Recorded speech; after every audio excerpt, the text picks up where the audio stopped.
Hallo und herzlich willkommen zu einem neuen Bastelvideo. Heute basteln wir einen offenen Kamin. Wir brauchen Erdbeerkörbchen, 2 Schachteln, Wolle, ein Bild von einem Kamin und Pappe.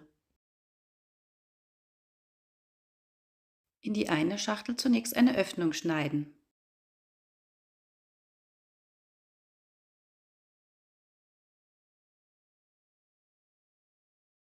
Und die Schachtel noch etwas verschmälern.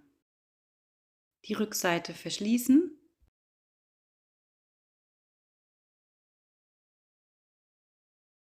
und nun die Innenwände hineinkleben.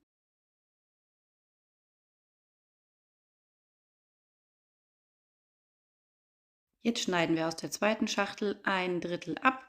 Das wird der Sockel von dem Kamin.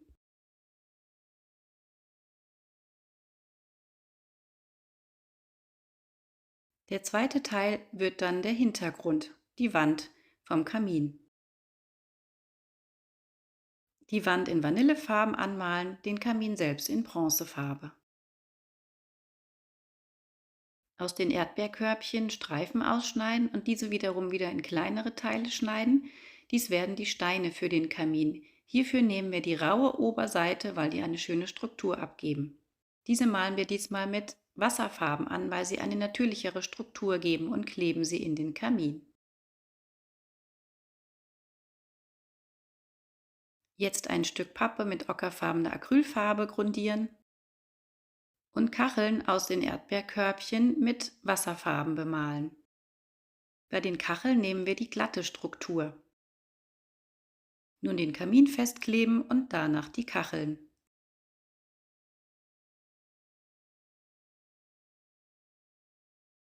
Jetzt kleben wir das Bild eines Kaminfeuers hinein.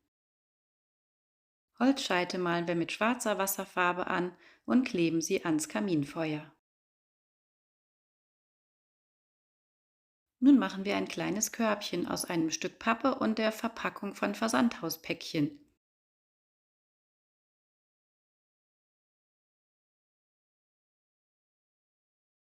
Jetzt das Ganze umweben mit Wolle.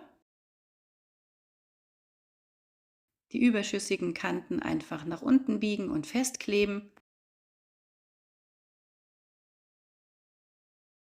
Für einen schöneren Abschluss umwickeln wir ein Haargummi mit der Wolle und kleben es auf das Körbchen oben drauf.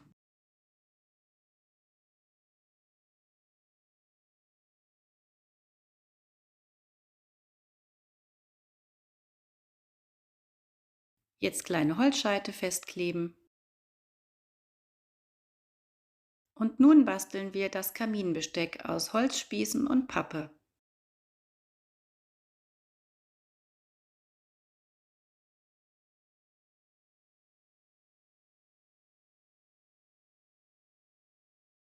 Die Holzspieße einfach durch die Pappe bohren.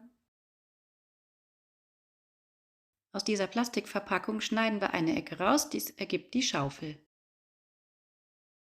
Die Bürste des Kajaldeckels wird zum Besen.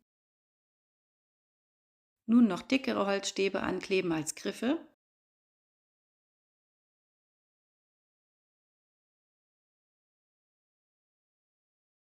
Den Haken, den Besen und die Schaufel festkleben und das Ganze mit Acrylfarbe bemalen.